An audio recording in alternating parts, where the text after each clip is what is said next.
Hello friends, आपका स्वागत है आपके चैनल ब्रेन फूड में। जैसा कि आप जानते हैं कि हमारी जो है हिंदी की सीरीज़ स्टार्ट हो रखी है।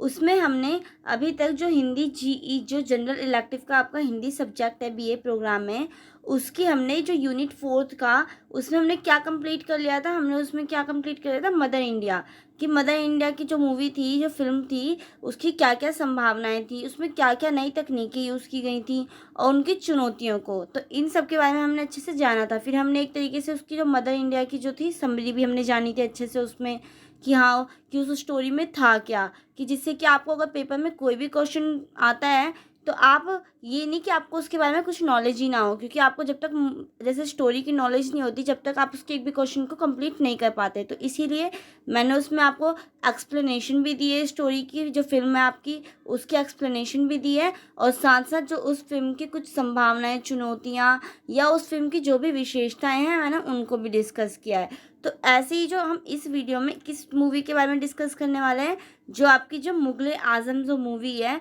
उन उसके बारे में डिस्कस करने वाले हैं। और इसमें भी हम डिट्टो वैसे ही जानेंगे कि इनके निर्देशक कौन है, कभी ये प्रकाशित हुई, कितने समय की ये फिल्म है, या इसकी संभावनाएं क्या हैं, जो इसकी तकनीकी यूज़ की गई हैं इसके अंदर वो क्या है। इन सब के बारे में अच्छे से हम डिटेल जानेंगे।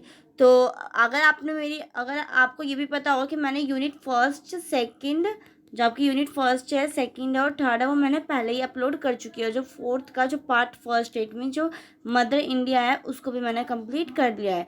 तो अगर आपने वो मेरी वीडियो नहीं देखी है तो उसको पहले देखिए जाकर, उसके बाद फिर इन वीडियोज़ को कंटिन्यू करें। तो आइए अब हम जानते हैं कि जो मुगले आजम जो फिल्म है वो है क्या।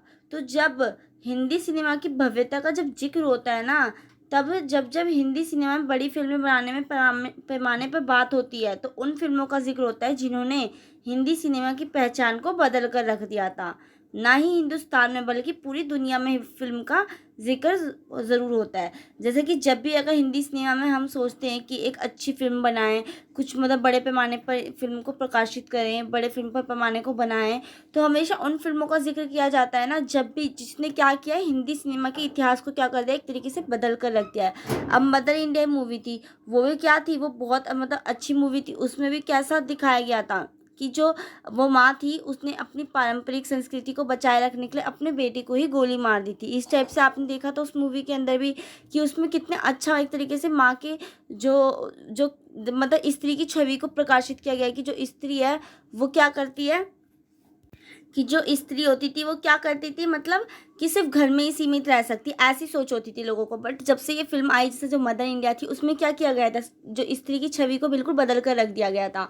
उसमें जो स्त्री थी उसका पति के ना रहने पर वो क्या करती थी, बाहर जाके खेतों में काम करती थी, क्योंकि उसके पति का क्या हो जाता था, हाथ कट जाता था, और जिससे मतलब शर्मिंदगी से वो क्या करता था, घर को छोड़कर चला जाता था। तो इस टाइप से होता था। तो वैसे ही जो जब भी हिंदी सिनेमा में फिल्मों को जब बनाने की बात आती है ना, तो इन फिल्मों को याद करा जाता है कि जिन्होंने क्या किया था, कि हिंदी सिनेमा की पहचान को बदल कर रख दिया था। ना सिर्फ हिंदुस्तान में बल्कि इन्होंने अपनी पूरी दुनिया में छाप छोड़ी थी इन फिल्मों ने। वो फिल्म नहीं, इतिहास होती हैं, और वो मुगल आजम है। जैसे कि मुगल आजम भी क्या है, फिल्म नारा का एक तरीके से इतिहास है। जब तक हिंदी सिनेमा रहेगा तब तक मुगले आजम का जिक्र होता रहेगा। तो समझ जाइए कि ये फिल्म भी बहुत अच्छी है, और इट मीन्स ये भी कुछ ना कुछ हमें एक तरीके से हमारे समाज को चेंज करने में भी इसने क्या किया होता है, एक रोल निभाया होता है। तो आप जैसे अब इसके बारे में मैं पढ़ाऊँगी तो आपको पता चल ही जाएगा कि हाँ कि इस फिल्म के अंदर क्या है। तो मुगले आजम हिंदी भाषा की एक फिल्म है जो कि कब प्रकाशित हुई थी, कब प्रदर्शित हुई थी, 1960 में। और जो वो फिल्म थी जो मदर इंडिया थी, आपको मैंने अगर पढ़ाया, अगर आपने ज़रा उसको याद होगा, तो वो कब प्रकाशित हुई थी, 1957 में। और ये कब प्रकाशित हुई है, 1960, 5 अगस्त 1960 में प्रकाशित हुई थी। यह फिल्म हिंदी सिनेमा की सफलता फिल्मों में से एक है। और इसे किसने किसने इसका डायरेक्टर कौन था, इसका के आशिफ। कौन था इसका डायरेक्टर, के आशिफ। और जो मदर इंडिया मूवी थी उसका डायरेक्टर कौन था, महबूब, जो महबूब थे वो थे। तो अब मैं इसको आपको ऐसे कोरिलेट करके क्यों कर रही हूँ, क्योंकि आप एक तो इनकी स्टोरी में भी कंफ्यूज नहीं होंगे, और साथ साथ आपको ये याद भी होता रहेगा। तो आपको जब पेपर जब आएगा तो आपको कोई डिफ़िकल्टीज नहीं होगी इनसे रिलेटेड कुछ भी याद करने में, क्योंकि कई बच्चों की प्रॉब्लम्स होती है कि उनको याद नहीं रहता कि हाँ इनके डायरेक्टर कौन थे, इन फिल्म में संगीतकार कौन थे, या ये फिल्म कब तक की, इस फिल्म की स्टोरी क्या थी, या इस फिल्म का क्या उद्देश्य था। तो इस टाइप से, तो इसलिए मैं आपको ये चीज़ रिलेट करके याद करवा रही हूँ। और इसलिए मेरा मोटिव ये भी यही था कि जो ये वीडियोज़ हैं आपको मैं पार्ट्स में डिवाइड करके पढ़ाऊँगी। फर्स्ट पार्ट में मैंने जैसे आपको मदर इंडिया पढ़ा दिया, फिर सेकंड पार्ट में मैंने आपको मुग़ल-ए आज़म पढ़ा दिया, फिर थर्ड पार्ट में अगर मैं देखूँगी तो दीवार पढ़ाऊँगी। और शायद अगर ये दीवार जो मूवी है, अगर ये जो फ़िल्म है वो छोटी अगर कम टाइमिंग की होगी तो मैं उसके साथ पीके जो मूवी है उसके बारे में भी डिस्कस अच्छे से आपको कर दूँगी एक ही वीडियो में। तो अब मेरी वो नेक्स्ट वीडियो वही आएगी। तो के आसिफ के शानदार निर्देशन, भव्य सेठों और बेहतरीन संगीत के लिए आज भी उन्हें क्या किया जाता है, याद किया जाता है इस फ़िल्म के लिए। भारतीय सिनेमा के इतिहास में मुग़ल-ए-आज़म एक ऐसी फ़िल्म है जिसने लोकप्रियता और सफलता कई मानदंड स्थापित किए थे। 5 अगस्त 1960 को प्रदर्शित मुग़ल-ए-आज़म हिंदी और उर्दू संवादों का एक ऐसा नायाब नमूना था जो विश्व स्तर पर चर्चा का विषय बना हुआ था। इट मीन्स मुग़ल-ए-आज़म से आपको पता चल रहा होगा कि इसमें क्या है, मुग़लों के बारे में। तो मुग़ल कैसे थे, एक तरीके से जो मुसलमान होते हैं, एक तरीके से आपने पढ़ा था अकबर, सलीम, बाबर, हुमायूँ, ये सब क्या थे, मुग़ल तो थे। मुग़लों का शासन ही था ना ये सब। अगर आपने हिस्ट्री पढ़ी होगी तो आपको ज़रूर पता होगा। तो यही चीज़ है कि जो ये फ़िल्म है मुग़ल-ए-आज़म वो हिंदी और उर्दू संवादों का ऐसा नायाब नमूना है ना। इट मीन्स इसमें उर्दू भाषा का भी एक तरीके से प्रयोग किया गया है और साथ-साथ हिंदी भाषा को तो प्रयोग किया ही गया है। जैसे आप उर्दू भाषा कैसे हो गई, मान लो मैंने आपको धन्यवाद कहा, तो ये धन्यवाद क्या हो जाता है, हिंदी वर्ड हो जाता है। बट जो अब मैंने आपको शुक्रिया कहा, तो ये शुक्रिया कैसे हो जाता है, उर्दू वर्ड होता है। तो वही चीज़ होगा कि इस फ़िल्म में भी इस टाइप से आपको क्या किया गया होगा, संवादों को ऐसा ही नमूना पेश किया गया होगा जो विश्व स्तर पर चर्चा का विषय बनी हुई है।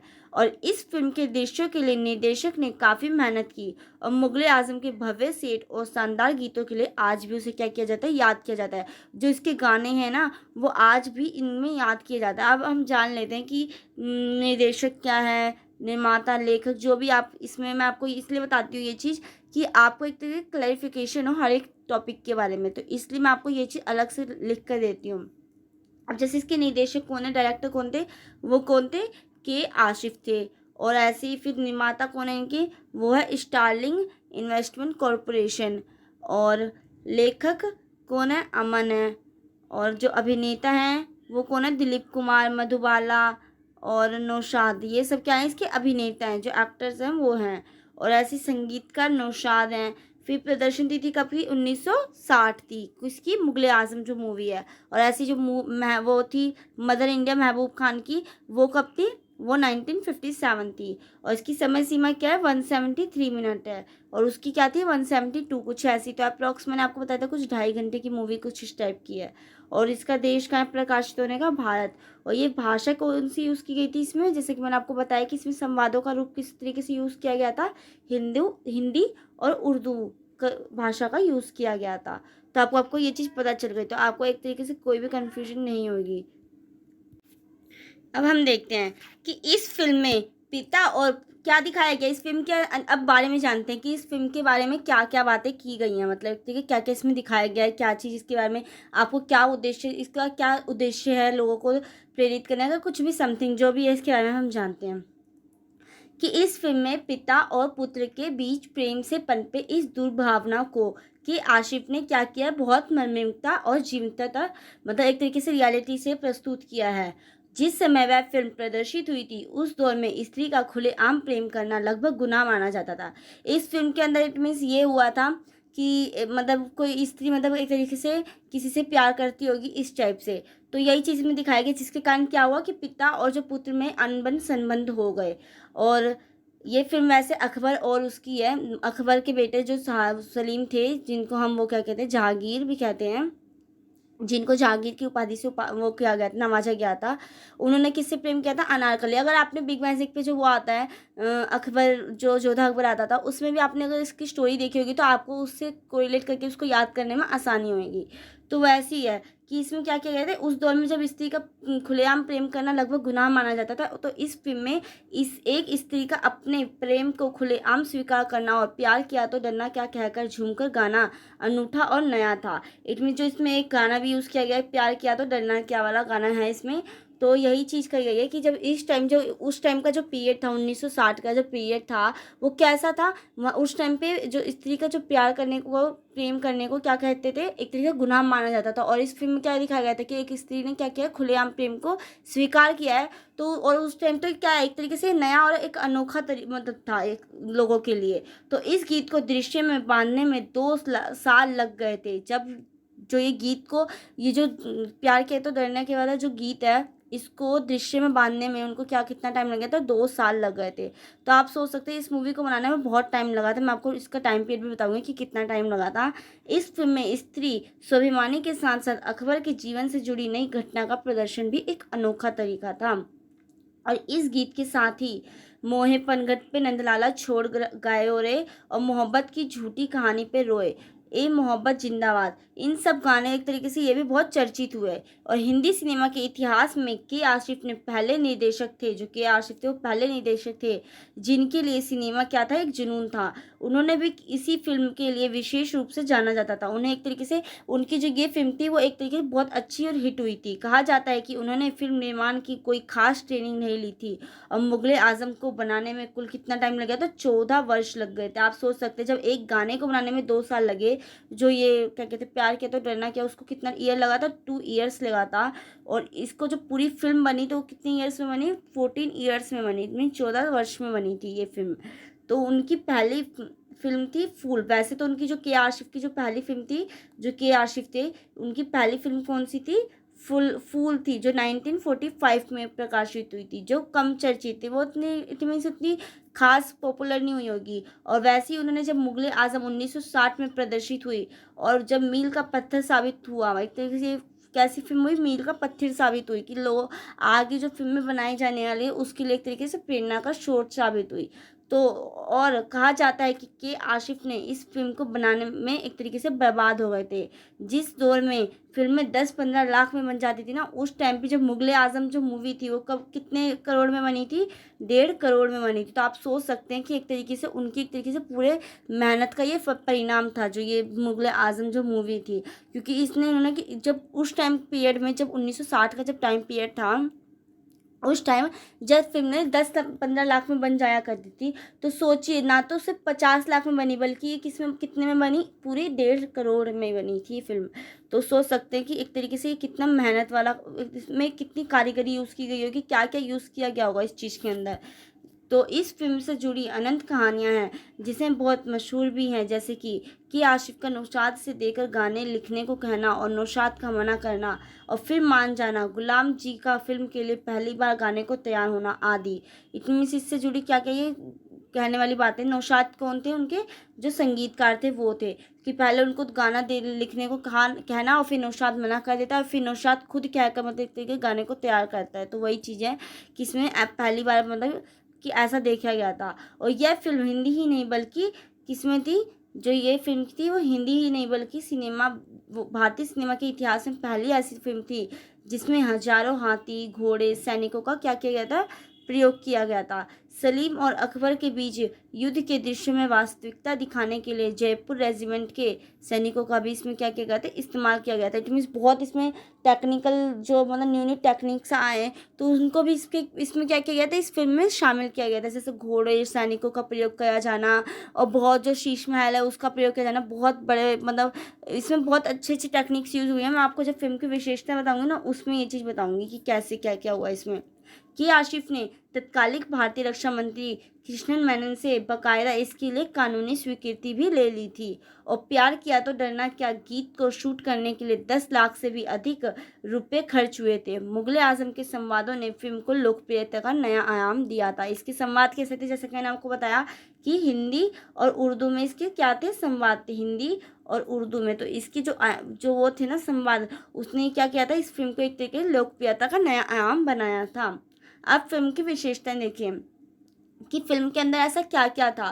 तो मुगले आजम फिल्म ना एक तो उर्दू तमिल किसमें किसमें प्रोवाइड थी, उर्दू तमिल और अंग्रेजी में बनी थी। मुगले आजम फिल्म का काम बेहद धीमी गति से था। क्यों धीमी गति से था, जैसा कि आपको देखने से पता चल गया कि इसका जो कितना टाइम पीरियड लगा था, 14 ईयर्स का टाइम लगा था इस फिल्म को बनने में, और एक गाना बनने में 2 ईयर का टाइम। कि आसिफ एक एक दृश्य के पीछे बहुत मेहनत करते थे, मतलब जो भी वो एक शूट करते थे, एक दृश्य को लेते थे, कैप्चर करते थे, उसमें वो बहुत अपनी जी जान से मेहनत करते थे, उसको एक तरीके से बहुत अच्छा दिखाने के लिए, लोगों के सामने प्रस्तुत करने के लिए। तो एक फिल्म की ये भी विशेषता थी। फिल्म की में ये भी था कि फिल्म में युद्ध के दृश्यों के लिए सेना की मदद ली गई थी। जो ये युद्ध हुआ था अकबर और सलीम के बीच में, जो जहांगीर थे उनके बीच में, तो इसका भी यूज़ किया गया था, जो सेना थी युद्ध के दृश्यों को दिखाने के लिए। और इसके लिए उन्होंने क्या की थी, परमिशन भी ले ली थी। जो कृष्णन मेनन जो रक्षा मंत्री थे, उनसे क्या कर ली थी, जो क्या कर लिया था, परमिशन ले लिया था कृष्णन मेनन से। तो वही चीज़ है कि इसमें क्या किया गया था, सेना की मदद भी ली गई थी। जो घोड़े, हाथी, सैनिक जो यूज़ किए गए थे, वो एक तरीके से इसके लिए यूज़ किए गए थे।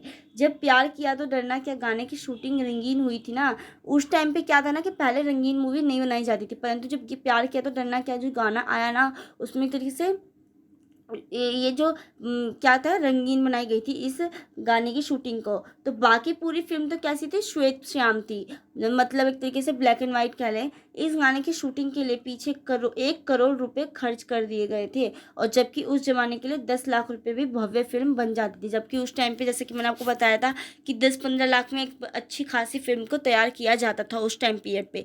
परंतु जो ये फिल्म थी मुगले आजम, इसको एक तरीके से, इसके एक गाने पे एक तरीके से कितने रुपए खर्च हुए थे, गाने की शूटिंग के लिए पीछे 1 करोड़ रुपए क्या हुए थे, खर्च किए गए थे। तो वही चीज़ सोच लीजिए कि आपको इस फिल्म को बनाने में के आशिफ को कितनी मेहनत और कितना प्रयास करना होगा। तो लोगों के सामने एक तरीके से, जब टाइम पीरियड रंगीन फिल्मों का नहीं था, तब उस टाइम पे ये फिल्म कैसी आई थी, इसका गाना कैसे आया था, रंगीन उसमें आया था, चित्रों में, दृश्यों में दिखाया गया था। और बाकी फिल्म तो बेशक ही ब्लैक एंड वाइट थी, आधी ब्लैक एंड वाइट आधी रंगीन, इस टाइप से इस फिल्म को बनाया गया था। तो इस फिल्म में सेट और प्रत्येक कलाकार के लिए अलग अलग कपड़े तैयार किए गए थे, जिसके चलते यह फिल्म ऐतिहासिकता को दर्शाने में सफल रही थी। और युद्ध का बड़े पैमाने पर चित्रण, हाथी घोड़े, पोशाक, आभूषण और हथियार आदि, इन सब का भी क्या किया गया था, इस फिल्म के अंदर यूज़ किया गया था। आपको पता नहीं है कि जब इसके कपड़े भी जो आते थे ना, वो भी राजस्थान, इन सब जगहों से आते थे। मतलब बहुत एक एक चीज़ों को बहुत बारीकी से देखा जाता था इस फिल्म के अंदर। ये जो फिल्म बनी थी, एक कोई भी चीज़ थी ना, उसको जैसे चाहे वो कपड़े हुई हों, चाहे वो गहने हो, उनको भी बहुत सोच परख कर कि क्या किया जाता था, लिया जाता इस फिल्म की शूटिंग के लिए। और इसके किरदारों के कपड़े तैयार करने के लिए, जैसे कि मैंने आपको भी बताया कि इसके किरदारों के कपड़े तैयार करने के लिए दिल्ली से विशेष तौर पर दर्जी और सूरत से काशीदीकारी के जानकार बुलाए गए थे। हालांकि विशेष आभूषण कहाँ से मंगवाए गए थे, हैदराबाद से मंगवाए गए थे। अभिनेताओं के लिए कोल्हापुर के कारीगरों के ताज बनाया गया था। तो सोचिए कि आपको मतलब इसमें क्या हुआ था कि इसके जो एक एक कपड़ों को भी डिसाइड किया जाता है, तो इसके चाहे वो गहने हो, आभूषण हो, इन सबको भी बहुत जांच परख कर ही इस शूटिंग के लिए लिया जाता था, फिल्म में रखने के लिए। राजस्थान के कारीगरों ने हथियार बनाए गए राजस्थान के कारीगरों ने हथियार बनाए थे, और आगरा से जूतियां मंगाई गई थी। फिल्म के एक दृश्य में कृष्ण भगवान की मूर्ति दिखाई गई थी, जो वास्तव में सोने की मूर्ति बनी हुई थी। तो सोने की मूर्ति, और ये रियल में भी क्या थी, सोने की ही मूर्ति थी, और फिल्म के अंदर भी ऐसा ही दिखाया गया था। मुगले आजम मुंबई के मराठ मंदिर में 5 अगस्त 1960 को प्रदर्शित हुई थी। और इस फिल्म ने कमज़ोर शुरुआत की और लोगों को लगा कि यह फिल्म क्या हो जाएगी, असफल हो जाएगी। लेकिन क्या हुई, ये फिल्म बहुत ज़्यादा हिट हुई थी, क्योंकि ये बहुत धीमी धीमी गति से बन रहा था। परंतु ऐसा नहीं था कि इस फिल्म में कुछ भी कमी थी। और ये फिल्म जब वो हुई, प्रकाशित हुई, तो लोग सोचने लगे थे कि ये शायद असफल होगी, इतना टाइम भी वेस्ट हुआ, ये वो समथिंग लोगों की धारणाएं बन जाती हैं कि हाँ, जो टाइम मतलब ज़्यादा वैसे कर रहे हैं, धीरे धीरे बना रहे हैं, कोई खास नहीं होगी, कुछ ये नहीं होगा। परंतु ये फिल्म कैसी हो गई थी, ये फिल्म एक तरीके से बहुत हिट चली गई थी ये फिल्म। तो यही चीज़ था। अब हम देख लेते हैं कि मुगले आजम का मतलब मुगले आजम जो फिल्म है, इसका मतलब एक्सप्लेनेशन जान लेते हैं कि इस फिल्म के अंदर आखिर में क्या स्टोरी थी। क्योंकि हम स्टोरी जान लेते हैं तो हम अपने व्यूज़ से उसको आराम से कन्वर्ट करके, कुछ भी आपसे क्वेश्चन पूछ लेते हैं, आप उसे आसानी से लिख पाते हैं। क्योंकि आपके बैक ऑफ द माइंड क्या चल रहा होता है, स्टोरी चल रही होती है, और उसकी बिहाफ पर ही आप क्या करते रहते हैं, क्वेश्चन के आंसर्स को लिखते रहते हैं। तो यही चीज़ है। तो इसलिए इसकी एक्सप्लेनेशन जानना तो स्टोरी की बहुत ज़्यादा मेन पार्ट है। तो आइए अब हम देखते हैं कि जो इस फिल्म के अंदर कैसी कहानी को दिखाया गया है। तो फिल्म की कहानी इतिहास के अदृश्य पन्ने से उठाई गई थी। इसमें जो इतिहास का एक तरीके से कहानी के तौर पर इसको दिखाया गया है। कहानी भारत के सम्राट कहे जाने वाले अकबर के बेटे शहजादा सलीम, जिसका अभिनय किसने किया था? दिलीप कुमार ने किया था। जिसका अभिनय किसने किया? दिलीप कुमार। और दरबार की नौकरानी की बेटी नादिरा मधुबाला ने जिसकी एक्टिंग की है। इनमें जो मेन जो एक्टर थे वो कौन थे? दिलीप कुमार और मधुबाला। मधुबाला ने किसकी एक्टिंग की थी? नादिरा, जो कि क्या थी? अनारकली, जिसे हम अनारकली भी कहते थे, और वो नौकरानी थी। और दिलीप कुमार ने किसकी एक्टिंग की है? सलीम की। तो यही चीज़ है कि प्रेम कहानी को क्या किया गया है? दिखाया गया है कि एक शहजादे के बेटे ने एक नौकरानी की बेटी से क्या किया है? प्रेम किया है। फिल्म में सलीम और अनारकली एक दूसरे से प्यार करने लगते हैं, और अकबर को अपने बेटे का राज दरबार की कनीज के साथ प्रेम करना क्या लगता था? उनकी प्रतिष्ठा के खिलाफ लगता था।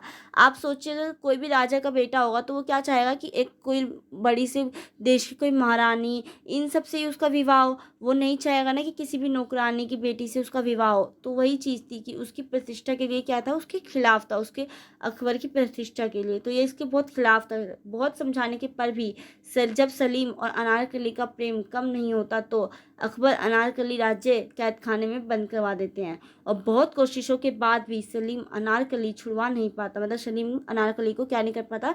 छुड़वा नहीं पाता, जब उसको कैद खाने में बंद कर दिया जाता है। तो कुछ समय बाद अकबर अनारकली को छोड़ देते हैं, और अनारकली के प्रेम आखंड डूब सलीम किसी भी शर्त पर उससे शादी करना चाहता था।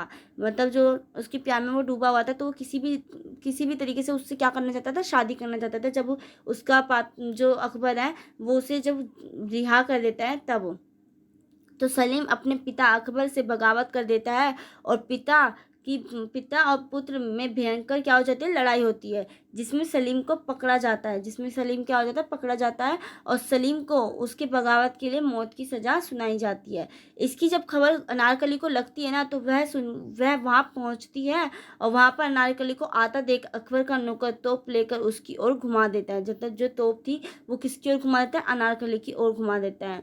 और इसके बाद अकबर अनारकली को आता देख अकबर का नौकर तोप उसकी ओर घुमा देता है। जैसे कि मैंने आपको बोला कि जब वो ये क्या कहते हैं, जब उसका जो नौकर होता है, जब मतलब सलीम को जब फांसी की सज़ा दे दी जाती है, तो क्या करता है? तो जब अनारकली इसकी खबर सुनती है कि हाँ, जब सलीम को फांसी वो करा जाता है, मतलब कि मौत की सज़ा सुनाई गई है, तो क्या करती है? वो जल्दी से वहाँ पे पहुँच जाती है। तो उसी को आधा देख क्या करता है, जो जो अकबर का मतलब कि जो सेनानी होता है, नौकर होता है, तोप को क्या कर देता है? अनारकली की ओर कर देता है। और इसके बाद अकबर अनारकली को भी एक बेहोश कर देने वाला पंख देता है, जो अनारकली को अपने हिजाब में लगाकर सलीम को बेहोश करना होता है। ओके। तो अनारकली ऐसा करती है ना कि सलीम को यह बताया जाता है ना कि अनारकली को क्या कर दिया गया है? दीवार में चुनवा दिया गया है। मतलब दीवार में पहले के टाइम पे क्या होता था कि लोगों को, कई फिल्मों में आपने देखा भी होगा कि दीवार में चुनवाना, मतलब एक तरीके से दीवार होती थी, दीवार खड़ी करी जाती थी, उसी के अंदर इंसान को फिट करके एक तरीके से, और दीवार में उसको बंद कर दिया जाता था। तो वही होता है, दीवार को चुनवा दिया जाता है। लेकिन उसी रात अनारकली और उसकी माँ को राज्य से बाहर भेज दिया जाता है। मतलब ऐसा कुछ नहीं होता, वो अकबर क्या कर चुनवाता नहीं है उसे, सिर्फ सलीम को ये बताया जाता है कि अनारकली को क्या कर दिया है? दीवार के अंदर चुनवा दिया गया है। परंतु ऐसा नहीं होता है। वो अनारकली और उसकी माँ को क्या कर देता है? राज्य से बाहर भेज देता है। तो यही स्टोरी थी इस फिल्म के अंदर कि कैसे एक तरीके से इनके प्रेम को शो किया गया। और उस टाइम पे जबकि प्रेम संबंधी कोई फिल्म नहीं होती थी, और जब स्त्रियों का प्रेम करना एक तरीके से एक कठोर अपराध माना जाता था, उस टाइम पे ये फिल्म क्या हुई थी? आई थी, और क्या हुई थी? बहुत ज़्यादा चर्चित भी हुई थी, भारत में ही नहीं परंतु कब कहाँ तक हुई थी? विश्व स्तर पर भी ये फिल्म क्या हुई है? चर्चित हुई है। तो यही चीज़ थी। अब हम इसके अंदर देखते हैं कि इसकी जो नई तकनीक है, इसके अंदर कैसी कैसी तकनीकों का यूज़ किया जाए। जैसे कि एक तकनीक तो मैंने आपको बता दिया कि जो ये क्या कहते, प्यार किया तो डरना क्या की जो मूवी है, उसमें कैसी वो किया गया है, डायरेक्टर किया गया है उसके अंदर, वो क्या रंगीन उसमें लाया गया है। तो वही चीज़ है, इसकी अब तकनीकों को देखते हैं कि 60 के दशक में जितनी भी फिल्में निर्मित हुई है ना, उसमें मुगले आजम सबसे लोकप्रिय और चर्चित हुई थी। विख्यात निर्देशक जो उस टाइम फेमस हो गए थे इस फिल्म को जब प्रकाशित हुई थी, कौन थे? जो विख्यात निर्देशक निर्माता सोहराब मोदी की बहुत चर्चित फिल्म झांसी की रानी, जो सोहराब थे उनकी जो झांसी की रानी बहुत चर्चित फिल्म थी, प्रमाणिक रूप से पहली रंगीन फिल्म मानी जाती है। मतलब एक तरीके से एविडेंस के साथ कहा जाए ना, तो पहली फिल्म जो झांसी की रानी आई थी सोहराब मोदी की, उन्हीं को माना जाता है। परंतु इस समय तक रंगीन फिल्में बनने लगी थी, और के आसिफ ने भी मुगले आजम के गाने सबसे लोकप्रिय गीत कौन सा है, प्यार किया तो डरना क्या के अलावा कुछ महत्वपूर्ण दृश्यों की शूटिंग किससे की थी, टेक्निकलर में की, काफ़ी पसंद की गई थी। और इस फिल्म की जो शुरुआत हुई थी वह तब हुई थी जब रंगीन सिनेमा का आरंभ ही नहीं हुआ था। जैसे कि मैंने आपको बताया भी था कि इस टाइम पे कैसी फिल्में बनती थी, ब्लैक एंड वाइट मूवीज़ बनती थी। इस टाइम पे रंगीन फिल्में नहीं आई थी, परंतु जो प्यार किया तो डरने क्या की जो शूटिंग हुई थी एक तरीके से वो बहुत टेक्निकलर में यूज़ किया गया था। इसमें कलरफुल दृश्य भी दिखाए गए थे। टेक्निकलर द्वारा कुछ दृश्यों को फिल्माने के बाद जब उसकी गुणवत्ता बढ़ गई तो के आशिफ ने पूरी फिल्म दोबारा टेक्निकलर में शूट किया था और उनका यह फैसला बहुत महंगा सौदा था, लेकिन के आसिफ ने इस फिल्म को नया बनाने का कसम खा ली थी। तो उन्होंने दोबारा से इस फिल्म को शूट किया और उन्होंने क्या सोचा था कि इस फिल्म को एक तरीके से बहुत बेहतरीन लुक दिया जाएगा, बहुत नया बनाया जाएगा। और 14 साल में तैयार इस फिल्म को कई बार रोकना पड़ा।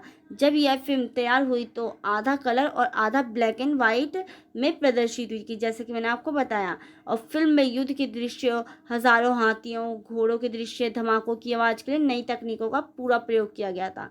किसमें मतलब जैसे जैसे टेक्नोलॉजी जैसे जैसे इंक्रीज होती है, मैंने आपको बता भी रखा है, जैसे जैसे टेक्नोलॉजी बढ़ती है तो हिंदी सिनेमा भी उनकी टेक्नोलॉजी को क्या करता रहता है, चेंज करता रहता है। आप देखेंगे तो दिन प्रतिदिन जो आने वाली जो फिल्में हैं उसमें और अच्छी टेक्निक्स का यूज़ किया जाता है कंपेरिजन टू प्रीवियस मूवीज़। तो यही चीज़ें होती हैं कि उस टाइम पे जो लड़ाई की जो फाइटिंग का जो दृश्य बना था एक तरीके से उसके बेटे अकबर और सलीम में, तो उसमें भी घोड़े का जो दृश्य दिखाया गया था, धमाकों की जो आवाज़ें दिखाई गई थी, उसमें भी क्या किया गया था, बहुत तकनीकों का यूज़ किया गया था। और मुगले आजम के लिए विशाल विशाल सेट बनाए गए थे और शीश महल बनाने में लाखों रुपए क्या हुए थे, खर्च किए गए थे। शीश महल के महल जो शीशे के महल होने के कारण सेट पर लाइटिंग की बहुत बड़ी समस्या हुई थी, क्योंकि शीशे पर लाइट रिफ्लेक्ट होती थी। इसके शीशे के महल मलेशिया से मंगवाए गए थे। तो आप सोचिए इसमें जो भी एक एक काम हुआ है ना वो बहुत बारीकी से किया गया है। और ब्रिटिश डायरेक्टर डेविड लीन को बुलाया गया था। जो ब्रिटिश के जो डायरेक्टर थे डेविड लीन, उनको भी बुलाया गया था, जिन्होंने शीशे के महल पर शूटिंग को असंभव बताया था। परंतु जो के आसिफ ने यहाँ पर अपनी प्रतिभा को परिचय दिया और अपने क्रू के साथ मतलब मिलकर सभी शीशों पर मोम की एक पतली परत चढ़ा दी थी। मतलब एक तरीके से उन्होंने उन्होंने असंभव बता दिया था। जो महल के जो वो थे मतलब ब्रिटिश के जो डायरेक्टर थे डेविड लीन, उन्होंने इस बात को असंभव बताया था। परंतु जो के आसिफ तो वो एक तरीके से उन्होंने ठान लिया था कि नहीं मैं करके रहूँगा, जिससे रिफ्लेक्शन की समस्या क्या हो गई थी, दूर हो गई थी। जो रिफ्लेक्शन की जो समस्या आई थी कि जो रिफ्लेक्ट करके जो वो चली जा रही है, तो उसको क्या कर देता है, उन्होंने क्या कर दिया था कि शीशे पर क्या कर दिया था कि मोम की एक पतली परत चढ़ा दी थी, जिससे क्या क्या हुआ कि रिफ्लेक्शन की जो समस्या थी वो क्या हो गई थी, मिट गई थी और शूटिंग शुरू हो गई। और शूटिंग तो होने लगी लेकिन विजुअल्स साफ नहीं आते थे, मतलब जो दृश्य थे वो कितने क्लियर नहीं आते थे। पहले के टाइम के आप जानते हैं कि कैमरे की क्वालिटी भी कैसी होती थी। और सिनेमाटोग्राफी आर डी माथुर ने शीशे पर सीने के कपड़े डालकर डालकर शूटिंग शुरू की थी। झीने के जो कपड़े होते थे, झीने करके जो कपड़े होते थे उनको डालकर उस शीशे पे क्या कहते हैं शूटिंग की थी। और कहा जाता है कि शीश महल को 500 ट्रकों की हेडलाइटों और 100 रिफ्लेक्टर से रोशन किया गया था। सोचिए कि आपने 500 ट्रकों की हेडलाइट जो होती थी, 500 ट्रक अगर आ गए उनको जब हेडलाइट को जलाया जाएगा तो सोचिए कितना ज़्यादा रोशनी आ जाती है। और 100 रिफ्लेक्टर के रोशन से किया गया था। जो शीश महल था उसको इतनी इन सब कारीगरों से क्या गया था, चमकाया गया था। तब शूटिंग की गई थी। और शीशे के बने आलीशान और भव्य सेट और शानदार पटकथा, गीत, अभिनय, संगीत के कारण मुगले आजम आज भी हिंदी सिनेमा का क्या रहा है, अनमोल फिल्म रही है। और इस फिल्म में नवीन तकनीकों का भरपूर प्रयोग किया गया है। तो आपने देख ही लिया कि कैसे इस फिल्म में तकनीकों का अच्छे से प्रयोग किया गया है और क्यों एक तरीके से बहुत अभी भी अनमोल फिल्म माना जाता है, क्योंकि इसके अंदर ऐसे ऐसे चीज़ें यूज़ की गई थी जो उस टाइम के लिए एक तरीके से असंभव थी। अब जैसे शीश महल ही था, शीश महल में भी क्या चीज़ यूज़ की गई थी, उसकी जो रिफ्लेक्ट लाइट हो जाती थी तो उसको कैसे उन्होंने के आशिफ ने, जो ब्रिटिश के जो डायरेक्टर थे उन्होंने भी मना कर दिया था कि ये असंभव है, परंतु उन्होंने क्या के आसिफ ने इसको करके दिखाया था। उन्होंने मोम की एक परत को चढ़ा दिया था, जिससे क्या जो थी प्रॉब्लम वो थी सॉल्व हो गई थी, जो रिफ्लेक्ट होने की जो प्रॉब्लम थी। तो आप देख सकते हैं कि कितनी मेहनत लगी थी इस फिल्म को बनाने में। उसने इसमें क्या क्या तकनीकों का यूज़ किया गया, उसके लिए क्या क्या एक तरीके से जैसे अब हाथी घोड़े इन सब का भी, जब युद्ध का एक तरीके से पूरा विस्फोटक की जगह बनाना, इन सबको भी क्या गया है, इसमें बहुत टेक्निक्स का यूज़ किया गया है। तो यही चीज़ थी फ़िल्म के अंदर। मैंने आपको बताया कि इसकी नई तकनीक और संभावनाएँ एवं चुनौतियाँ क्या हैं। फिर मैंने आपको ऐसे ही बताया कि जो फ़िल्म के बारे में मतलब फ़िल्म का एक तरीके से एक्सप्लेनेशन मैंने आपको बताई। फिर मैंने आपको बताया कि इस फ़िल्म के अंदर है क्या, इस फ़िल्म की जो विशेषताएँ हैं वो क्या है, कि मुग़ल आज़म कैसी फ़िल्म थी, उर्दू, तमिल और अंग्रेज़ी में बनी फ़िल्म थी। और फिर जो फ़िल्म के बारे में मतलब कि जो इसमें क्या दिखाया गया कि इसमें पिता और पुत्र के बीच के प्रेम से पनपे दुर्भावना के को क्या किया गया है, एक तरीके से मार्मिकता और जीवंतता रियलिटी से एक तरीके से दिखाया गया है। तो यही चीज़ था। फिर मैंने आपको इसमें फ़िल्म के निर्देशक, डायरेक्टर, निर्माता, लेखक, अभिनेता, गायक, संगीत का प्रदर्शन तिथि, समय लिखी, ये सब बातें बताई। देश, भाषा, हर चीज़ बताई कि भाषा कौन-सी यूज़ की गई थी इसमें, उर्दू और हिंदी भाषा दोनों का यूज़ किया गया था इस फ़िल्म के अंदर। तो यही चीज़ थी। अब हमने जो ये टॉपिक है क्लियर हो गया कि मदर जो मुग़ल आज़म है ये हमने कंप्लीट कर लिया, और इससे जो प्रीवियस वीडियो थी उसमें हमने मदर इंडिया को कंप्लीट कर लिया था। अगर आपको ये मेरी वीडियो अच्छी लगती है तो प्लीज़ इस वीडियो को लाइक, शेयर एंड सब्सक्राइब ज़रूर करें। सब्सक्राइब मैं इसलिए कहती हूँ कि अगर मेरी और आने वाली जो वीडियो होंगी तो अगर वो आपके लिए हेल्पफुल होंगी तो आपको उसकी नोटिफिकेशन पहले ही मिल जाएगा, और ये आपके लिए बहुत हेल्पफुल रहेगा। तो थैंक यू सो मच इस वीडियो को एंड तक देखने के लिए।